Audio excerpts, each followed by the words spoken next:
Allô. C'est juste. Bonsoir à chacun de vous. Soyez les bienvenus. Je salue aussi nos frères qui nous suivent en direct. Je suis le juge Clark Herman, pasteur en formation sur la plupart du pasteur Tago. Un peu de volume, s'il vous plaît. Un peu de volume, ouais. C'est faible.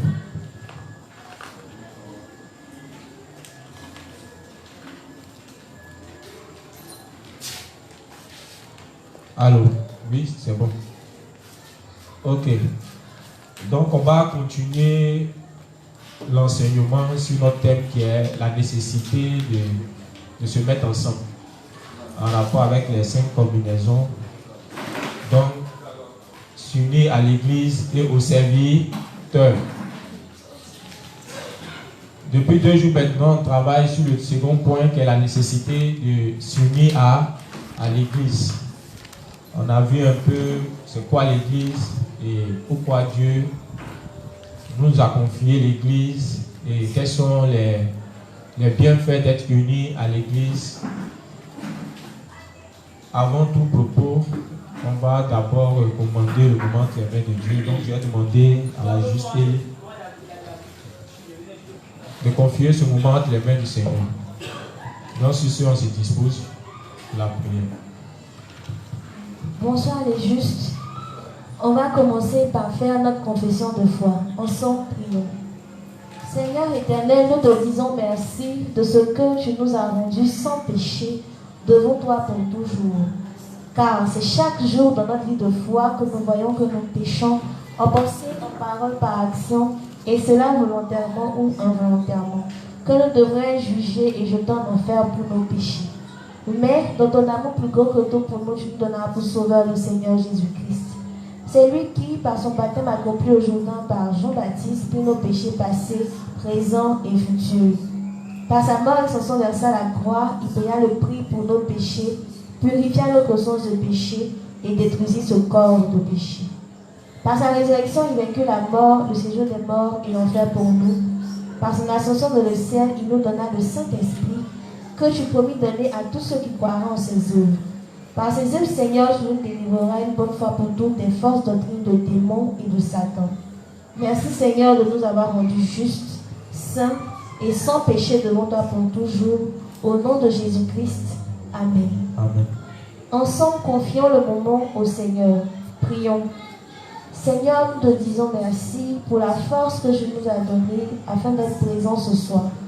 Merci Seigneur de parler au travers de ton serviteur afin qu'il continue de nous éclairer sur son thème. Merci Seigneur d'éloigner de lui toute forme de malaise, toute forme de stress.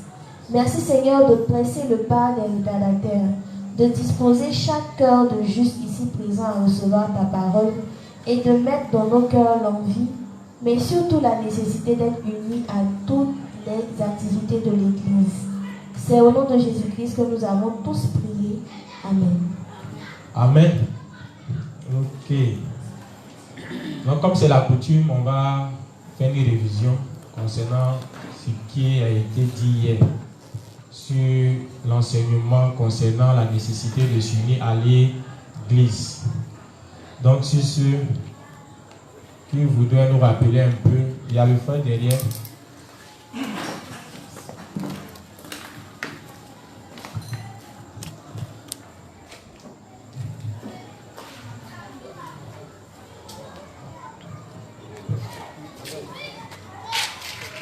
Bonsoir les sœurs, moi c'est M. Magès. Okay. Hier, nous sommes attardés beaucoup plus sur les avantages qu'il y a à s'unir à l'Église de Dieu. Et comme support, on a travaillé beaucoup sur le livre 62. Donc, le premier point était tiré du livre 62 à la page 76, le paragraphe 2, combiné à la page 77, le paragraphe 1. C'était ainsi intitulé la communion fraternelle dans l'Église de Dieu permet de réaliser que Dieu travaille dans nos vies et nous purifie des sédiments sales qui s'agitent. Bon, à ce stade-là, on a dit que la communion confirme que Dieu est au milieu des saints, c'est-à-dire de son Église. On on a retrouvé cela dans Acte 2, où dans l'église primitive, on a vu que tous les pionniers nous dénonçaient dans la foi avec tout en commun. Quand on vient à l'église de Dieu, après avoir reçu la rémission de nos péchés, on a encore des pensées ironiques et puis des fausses doctrines. Mais la communion nous donne de réaliser que telle pensée ou telle doctrine n'est pas fondée sur la parole de Dieu. C'est à travers la parole de Dieu qu'on arrive à renoncer à nos fausses croyances. Mais cette parole-là, on ne la retrouve que dans l'église de Dieu. Pour illustrer cela aussi, on a fait allusion au deuxième jour de la création, où Dieu a séparé les eaux d'en haut des eaux d'en bas, c'est-à-dire sa parole de tout ce qui est monté.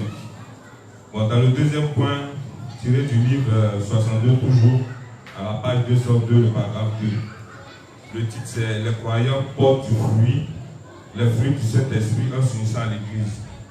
À ce niveau-là, on a dit que quand on est de nouveau, on a d'abord le Saint-Esprit. Mais ce qui concerne porter les fruits, c'est en étant unis aux différentes activités de l'Église. On a vu que les fruits, les dons du Saint-Esprit et même les talents ne se manifestent que dans l'Église de Dieu.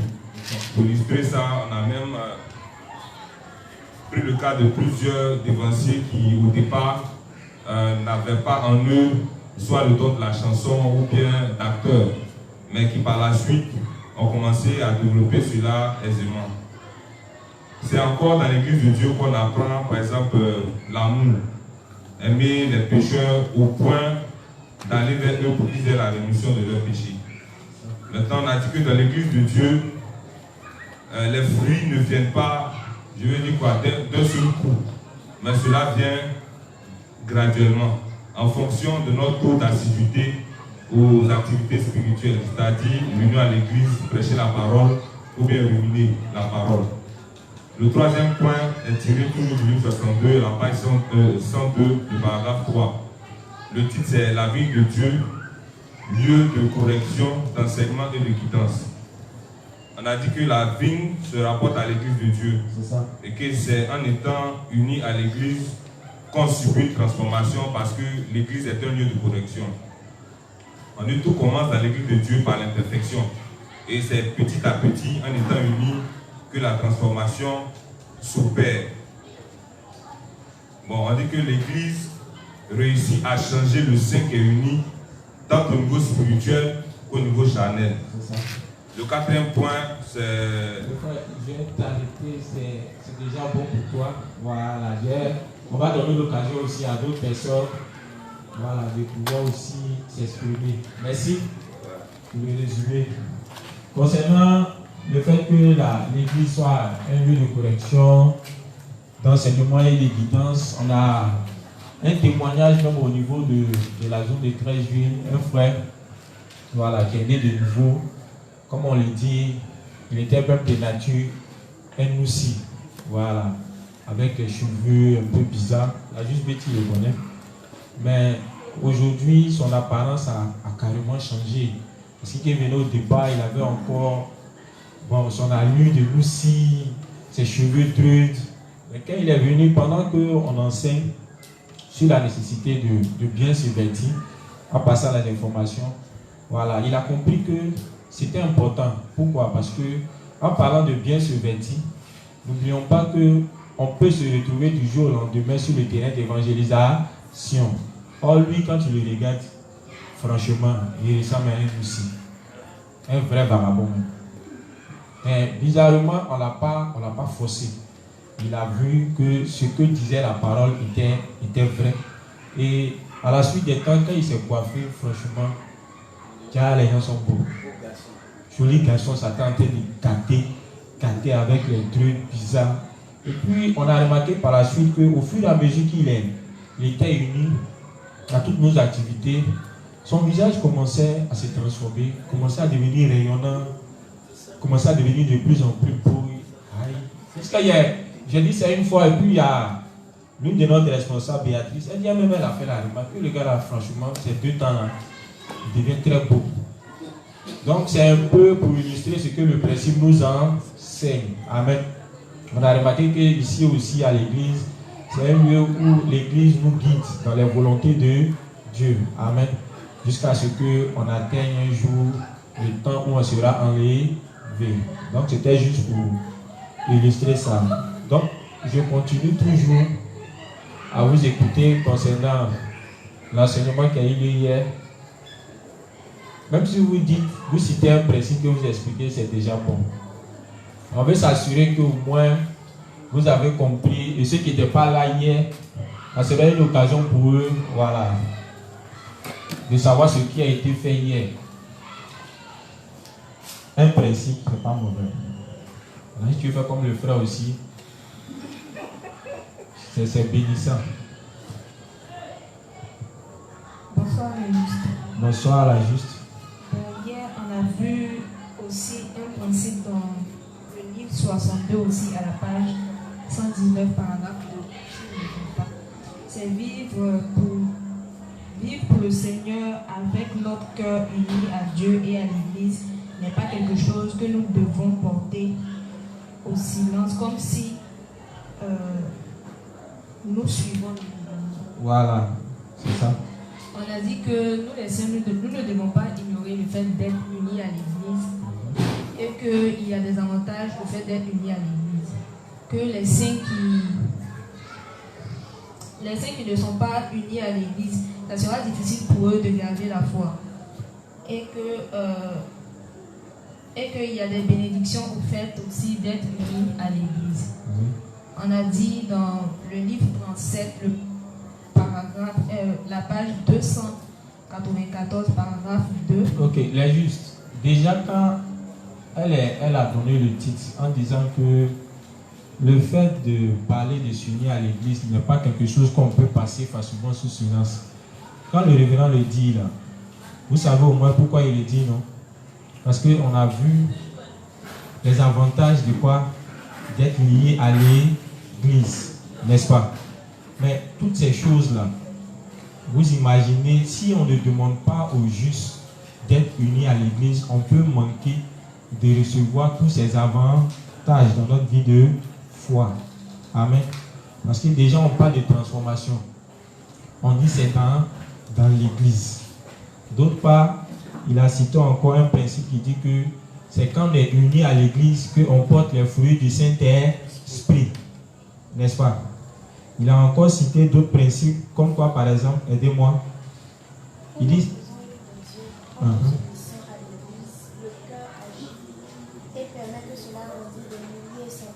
Donc vous voyez tout ça là. Fait que parler du fait qu'on doit être unis à l'église n'est pas quelque chose que on doit négliger ou bien on ne doit pas en parler ou bien on doit passer sous silence. C'est très important pour tous les justes.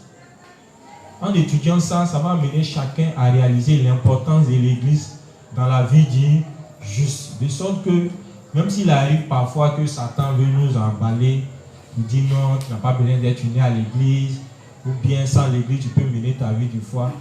Tu vas toi-même dire à Satan, c'est faux.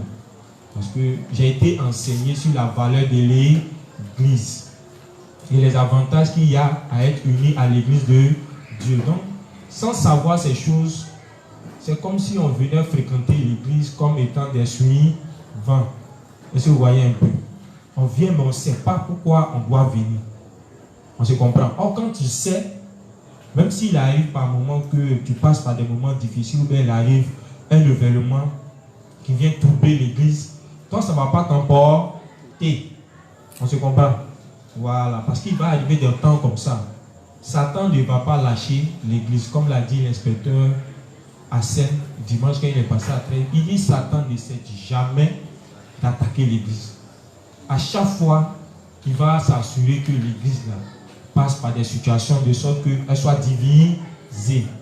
Or, qu'on est conscient de qui est l'église et de sa valeur pour chacun de nous, même si ça arrive, on restera toujours accroché. Mais pour ceux qui ne savent pas ces choses, c'est ceux-là qui finissent par être balayés par le courant. Amen. Donc c'était un peu pour revenir sur ce qu'elle est en train de nous donner comme voilà, enseignement. Donc, poursuivre la seule. On a vu dans le dernier principe dernier principe du livre 30, page 153, paragraphe 3, de la ligne 4, de la ligne 2 à la ligne 4, et puis page 354. 4, paragraphe 1. Paragraphe 1. Ok. Ceux qui ne sont pas unis à l'Église ne seront pas tués par l'Antichrist. C'est ça. On a dit par la suite que oui, que c'était normal qu'ils n'allaient pas être tués par l'Antichrist et que c'est dans l'Église qu'on peut entretenir notre foi, qu'on peut grandir. Et que si on n'est pas uni à l'Église, au fil du temps, on va perdre la foi et ces personnes-là seront similaires à des pécheurs. Quand il y aura la tribulation, ils vont vite prendre la marque, donc ils n'auront plus en quelque sorte d'importance aux yeux de l'Antichrist, donc ils seront ignorés. Voilà, comme on le dit souvent que l'inspecteur, comment on appelle, l'ouvrier a l'habitude de le dire, ils vont prendre 2 plus. Voilà. Ah, ok. Donc, la foi en baptême se prépare déjà dans l'église. Donc, si tu n'es pas préparé, c'est sûr que quand ça va arriver, n'étant pas réuni à l'église, forcé, tu vas prendre tes 2 plus. Amen. Voilà. On a aussi dit que lorsque nous sommes unis à l'église, voilà, et prêchons l'évangile, le travail que nous faisons grandit de milliers et de centaines de milliers de fois plus que les efforts que nous faisons. Amen.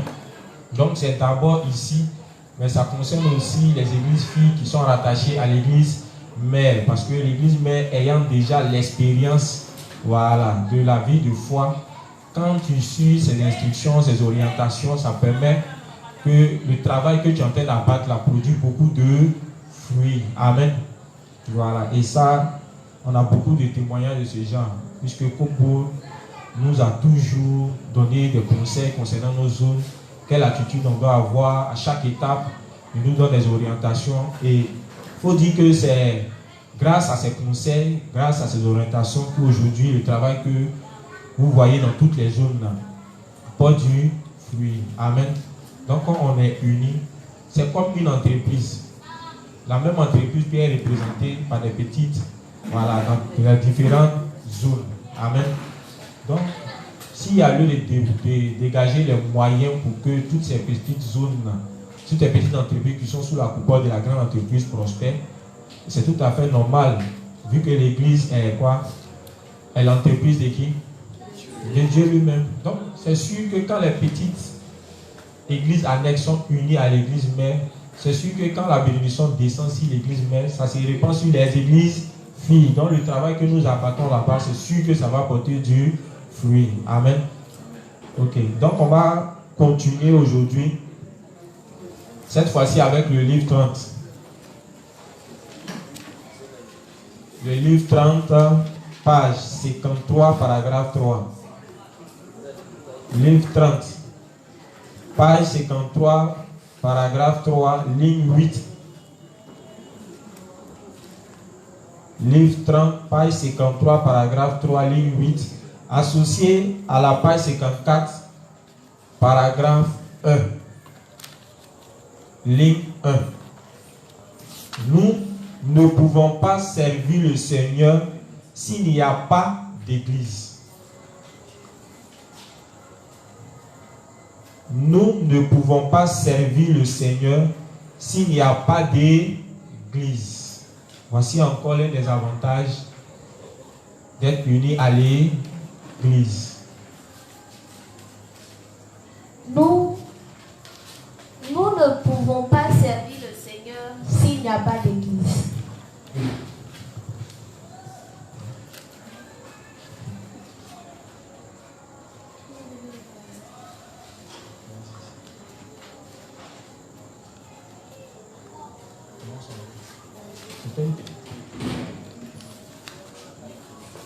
Que pouvez-vous faire d'autre que servir le Seigneur? Que pouvez-vous faire durant votre vie? Vous ne pouvez rien faire d'utile.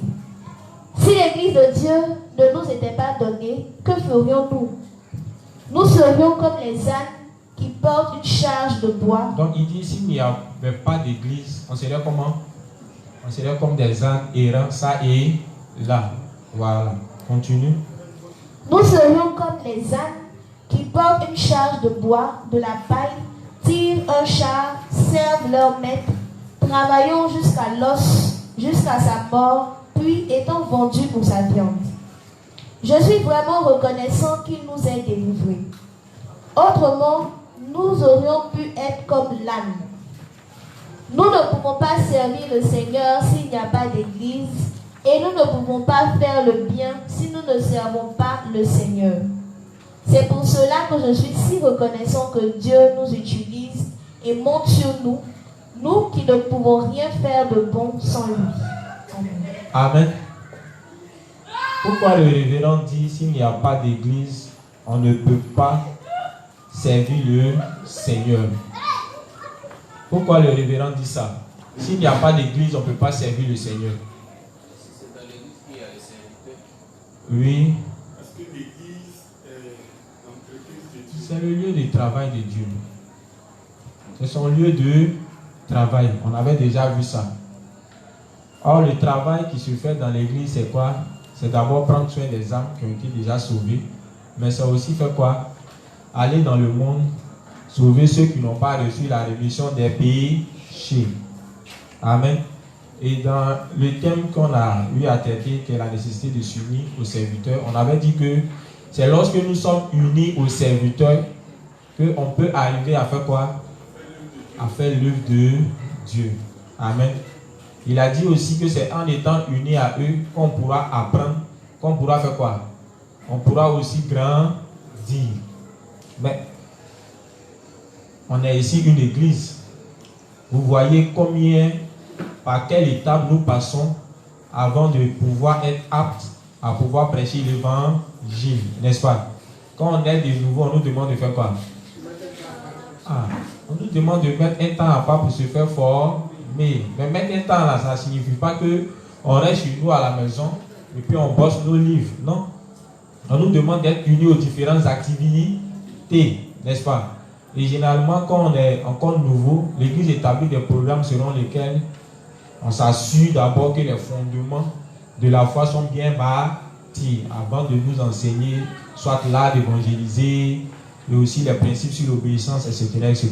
Donc tout ça là, on dit que ça se fait dans l'église. Donc s'il n'y a pas d'église, c'est tout à fait normal qu'on ne puisse pas prêcher l'évangile. Parce que c'est dans l'église aussi que se trouve qui? Comme il a dit, les serviteurs. Or, c'est par eux que Dieu fait quoi? C'est par eux que Dieu parle. Donc s'il veut nous donner des instructions sur comment diffuser l'évangile à notre époque, c'est à travers leur bouche qu'il va nous donner des orientations, n'est-ce pas? Comme on l'a dit, les serviteurs ne se trouvent pas en dehors de l'église, ils sont dans l'église. Donc c'est dans l'église, à travers les serviteurs, que nous apprenons comment sauver les âmes. Donc si on n'est pas unis à l'église, s'il n'y avait pas d'église, imaginez pour quelqu'un qui est né de nouveau, et puis après, il se retrouve sans dévancier, sans église. Qu'est-ce qui va arriver? C'est pareil, c'est comme un enfant, sa maman l'a mis au monde. Et puis après ça, il est privé de l'air maternel. Il ne peut pas survivre. C'est compliqué. Amen.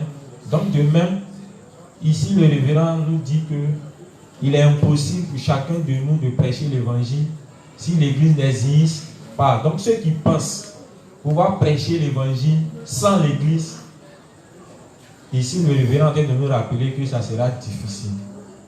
Amen. Ça sera très difficile, voire même impossible. Amen. Donc c'est dans l'église tout se fait. Et quand on est dans l'église, Dieu veille sur le travail que nous faisons, de sorte que ça puisse porter du fruit. Puisque c'est dans l'entreprise, dans son entreprise que c'est fait. Donc quand ce n'est pas dans son entreprise, vraiment il n'a pas trop les regards sur toi.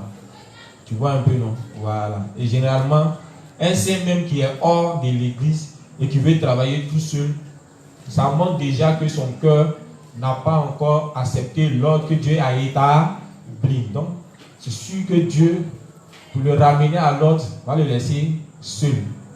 Jusqu'à ce que, après s'être cassé la figure, il revienne sur, comme on appelle, sur le droit chemin. Amen.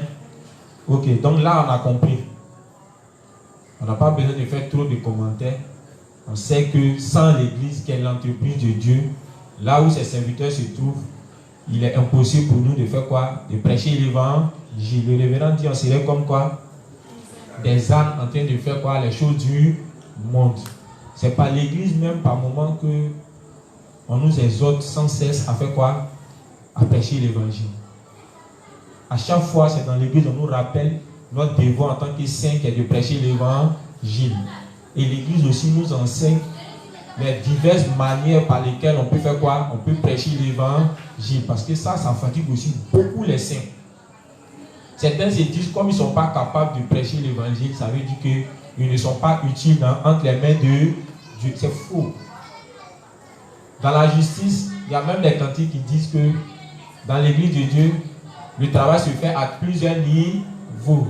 C'est VDS, non? Voilà.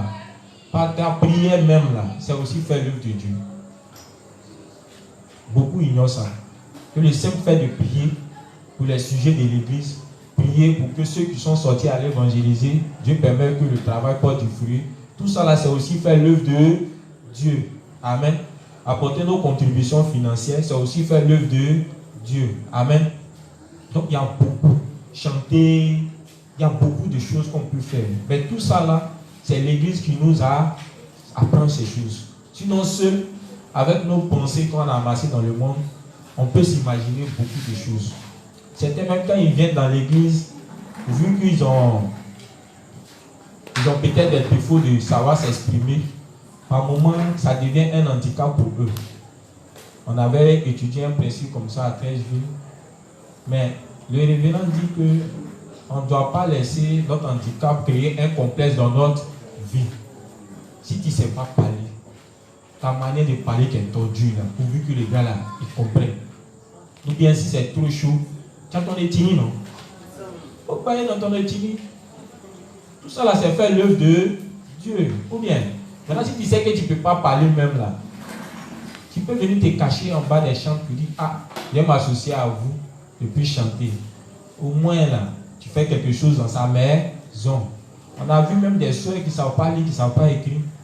Mais elles venaient tous les matins ici balayer. Dieu les a accordé des bénédictions. Amen. Mais tout ça là, c'est à travers les paroles des serviteurs qu'elles ont pu pêcher les bénédictions. Donc tout se fait dans l'église. Sans l'église, on ne connaîtra pas les volontés de Dieu. Donc en retour, on ne sera pas béni.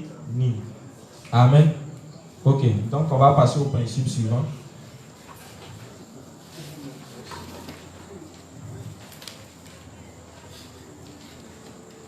Toujours le livre 31, page 69, paragraphe 2. Livre 30, page 69, paragraphe 2.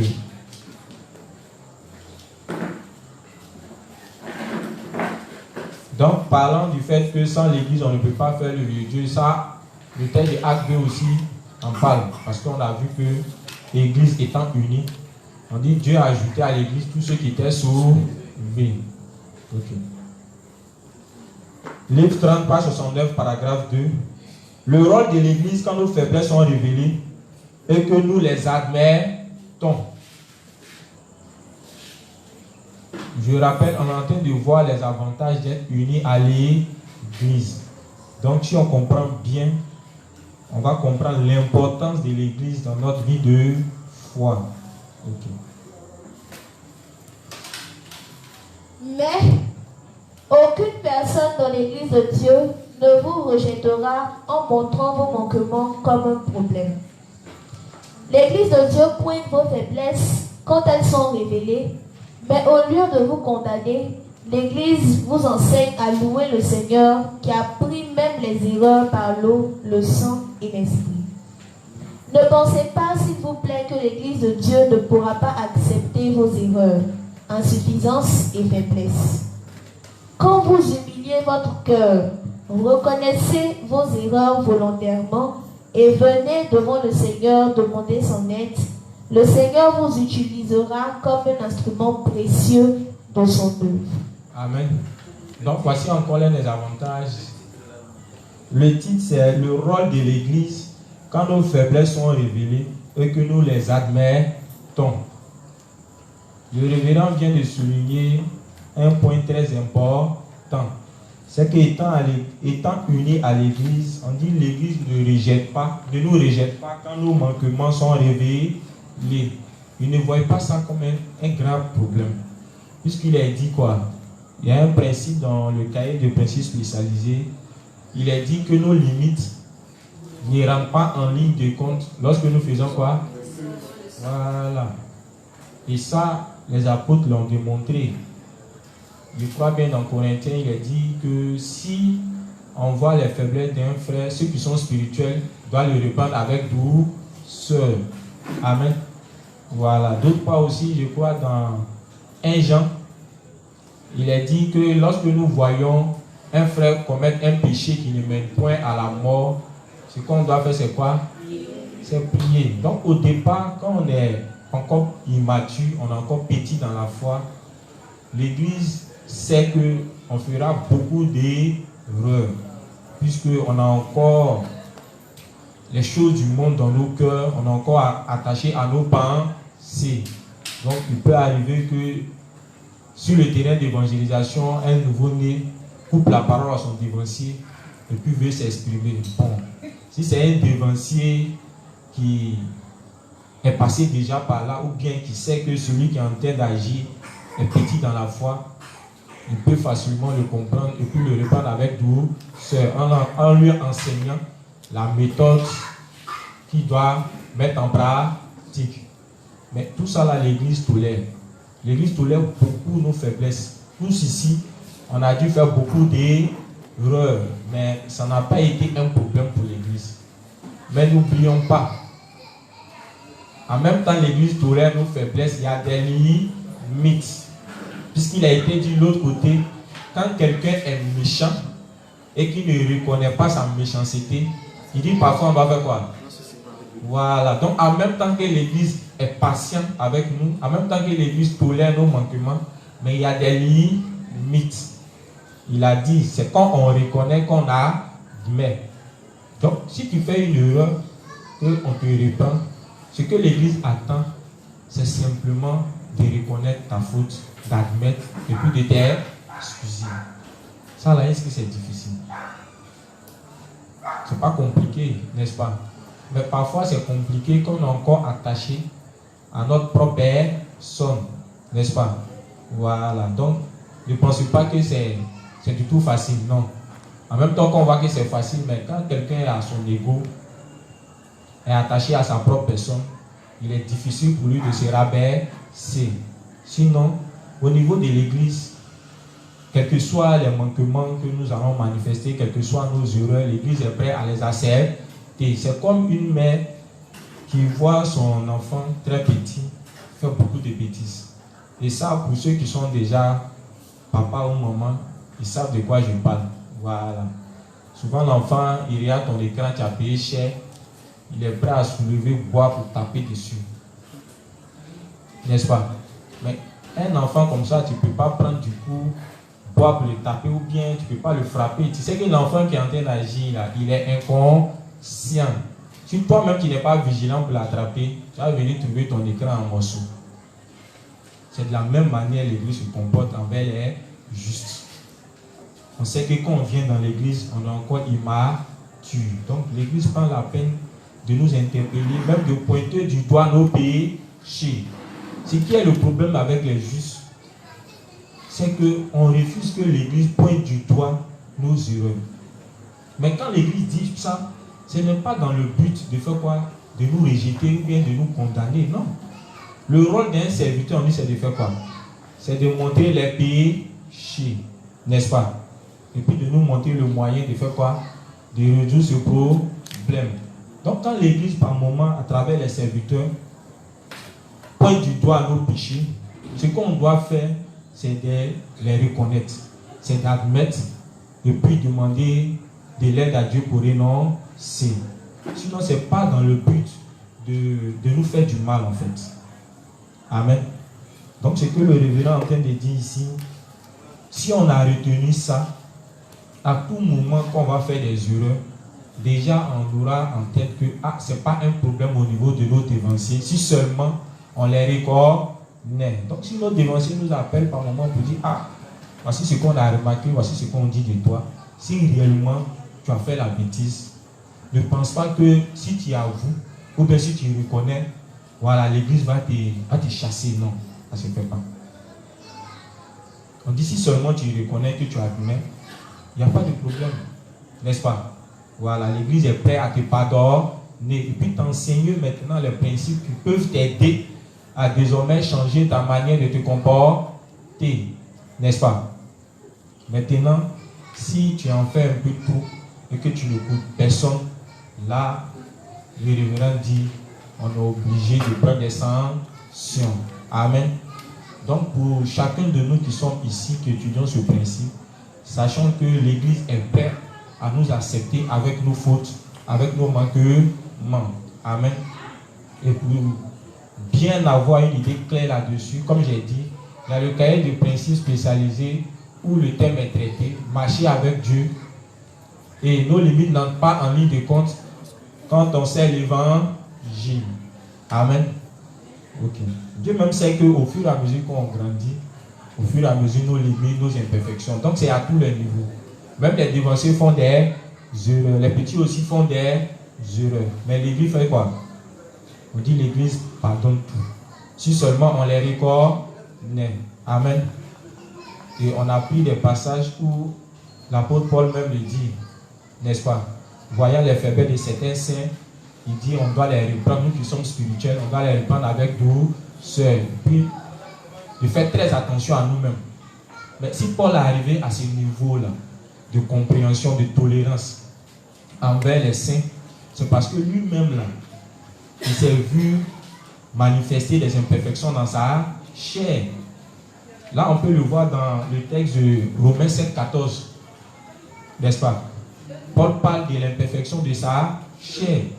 Donc, il sait que tout saint qui a reçu le Saint-Esprit, c'est vrai que dans l'esprit, ça va, mais dans sa chair, il a encore beaucoup de défauts. Voilà pourquoi, généralement, il est exhorté les chrétiens de Rome, dans Romains 6, je crois, à utiliser les membres comme instrument pour l'expansion de l'évangile. Puis ça les aider, voilà, à atteindre un peu les désirs de la chair. Amen. Donc tout ça là, c'est des conseils que par moment, nos dévanciers nous donnent lorsque on manifeste nos faiblesses, après les avoir reconnues, après les avoir acceptées. Nos dévanciers nous donnent de telles orientations pour que on puisse améliorer. Amen. Donc, voici encore l'un des avantages. C'est que quand on est unis à l'église, quand nos faiblesses sont manifestées, quand nos faiblesses sont révélées, que nous les admettons, on dit l'église fait quoi? L'église tolère. L'église pardonne. Amen. Mais il est dit que c'est quand on les reconnaît. Voilà. Quand tu ne reconnais pas, que tu continues d'être méchant, là, l'église prend des sanctions. Amen. Ok.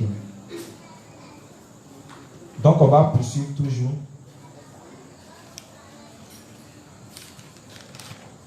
Cette fois-ci avec le livre 29.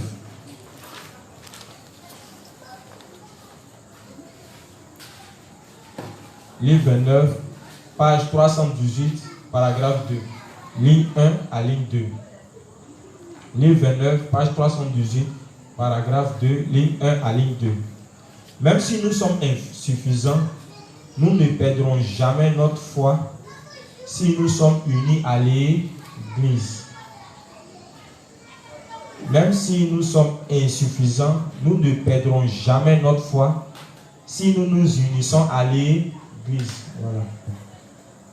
Livre 29, page 318, paragraphe 2, ligne 1 à ligne 2. Lecture. Même si nous sommes insuffisants, nous ne perdons jamais notre foi si nous nous unissons à l'Église. Oui, c'est tout. Amen. Donc, voici ce que le principe dit. Même si on est insuffisant, on est faible, on dit qu'on ne perd jamais notre foi si nous nous unissons à l'Église. Amen. Ok. Pour illustrer ça plus facilement, c'est le téléphone de qui?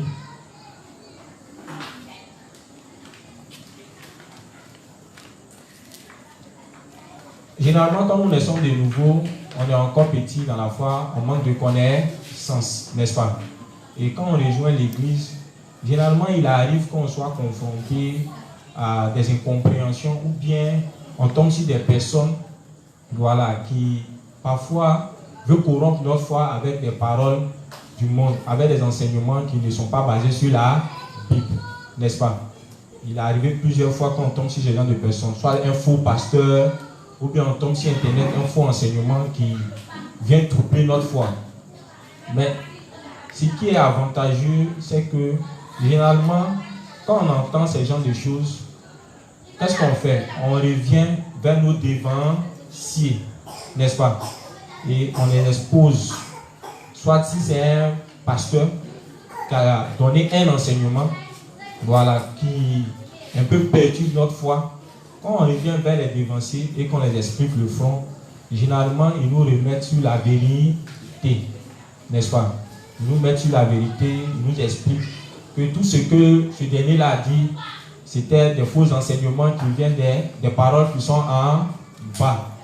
Il y a aussi, lorsque nos manquements sont révélés, généralement quand on est juste, arrivé à un certain moment de notre vie de foi, comme au 3e jour, on nous dit que nos faiblesses se manifestent constamment. Bon, pour ceux qui ont vraiment passé le 3e jour, je ne parle pas de ceux qui ont manifesté leur méchanceté, hein, je parle du 3e jour.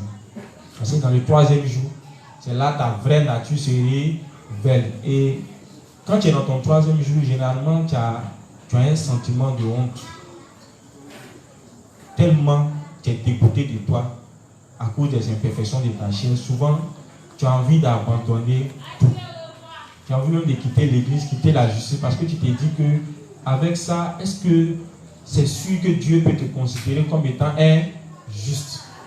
Mais souvent, même quand ça arrive, quand on est toujours unis à l'église, l'église nous exhorte que ces manquements, ces faiblesses, ces défauts ne sont pas un problème.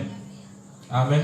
Donc avec ça, on a toujours la force de faire quoi? De continuer de mener notre vie de foi. Mais quand on est seul et qu'il n'y a personne pour nous raviver avec la parole, il est difficile de continuer la bataille.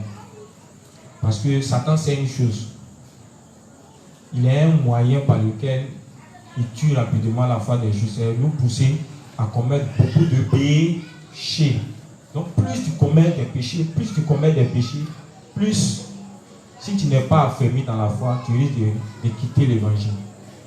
Tu risques même d'abandonner. Mais comme on est dans l'église, à chaque fois, Dieu permet qu'à travers ses serviteurs, à travers les paroles qu'ils enseignent, cela permet que les blessures qu'on a reçues là, à cause de nos manquements, soient pensées.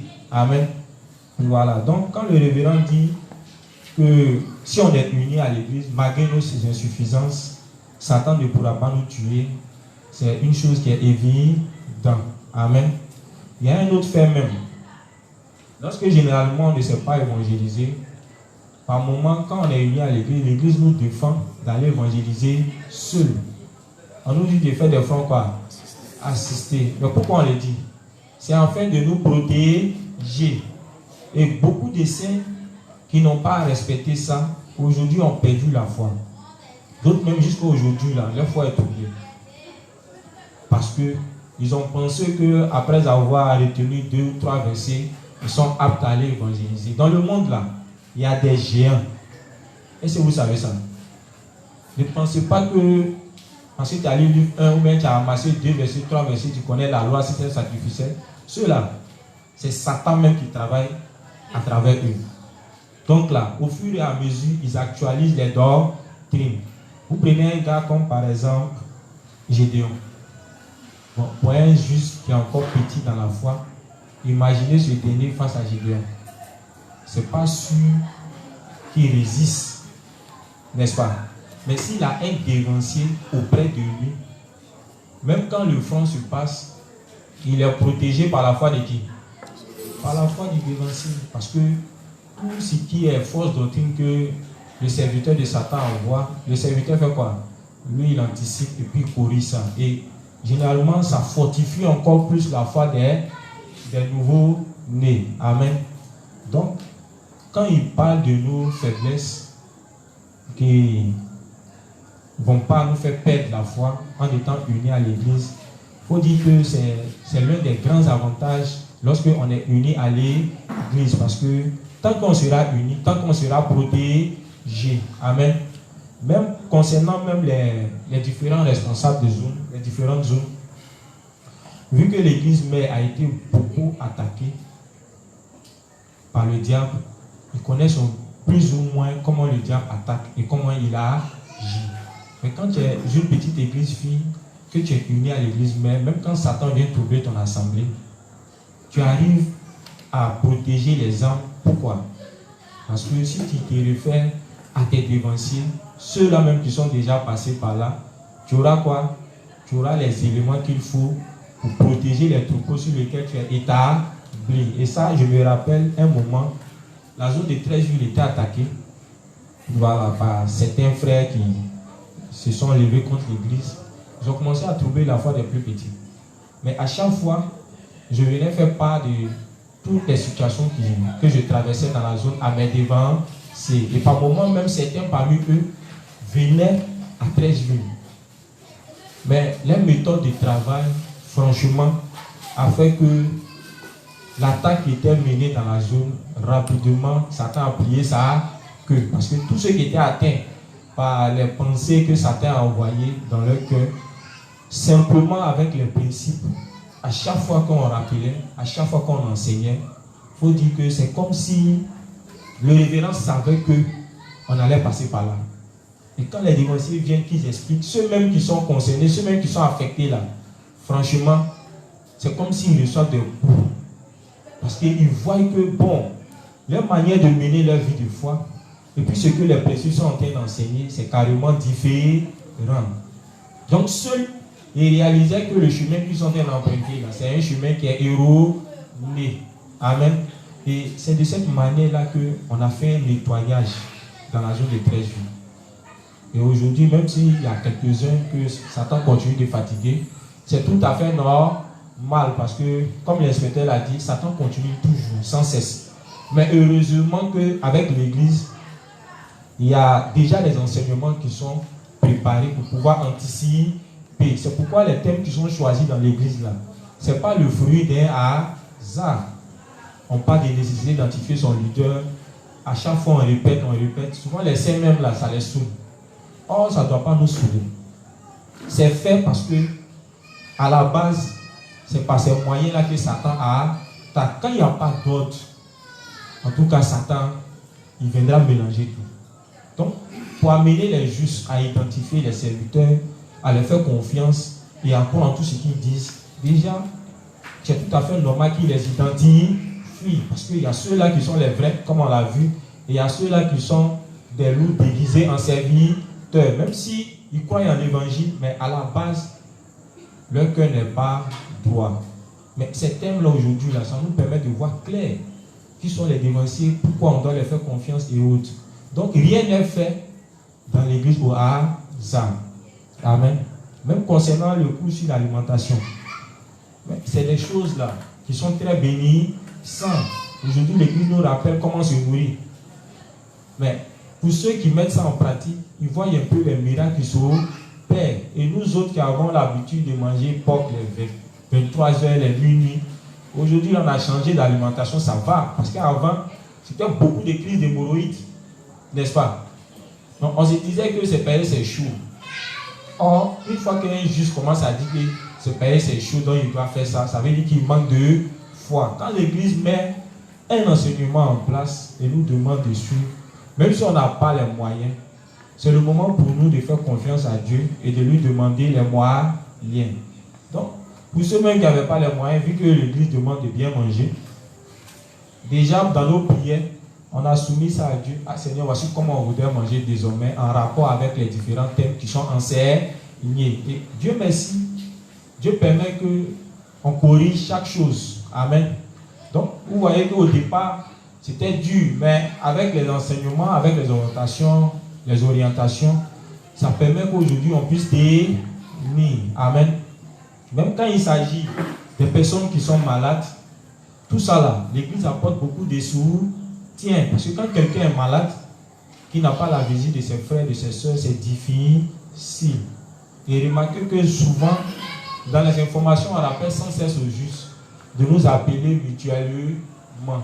Mais c'est pour ça qu'elle fait.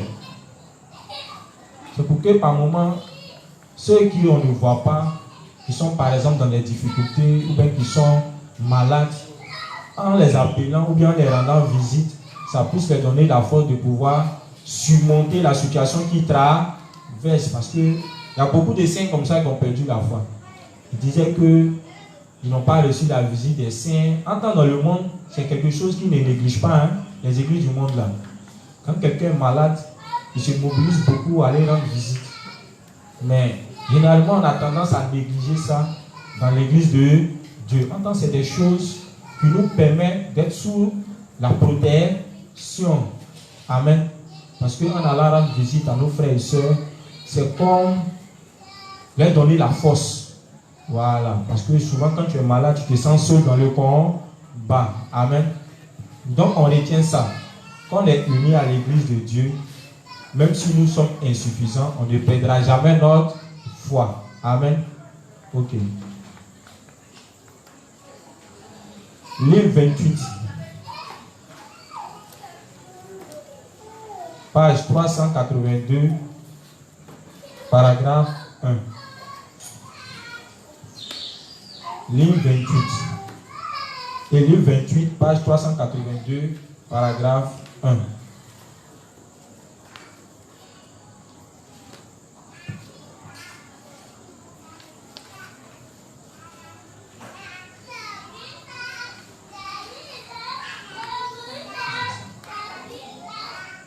Paragraphe 1. Apparemment, on dirait le principe, on ne le trouve pas. Donc, je vais l'expliquer comme ça parce qu'il y avait demandé à l'inspecteur Bouri et je ne le voyais pas.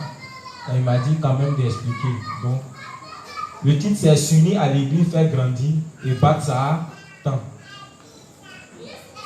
S'unir à l'église, faire grandir et battre sa temps. S'unir à l'église, faire grandir et battre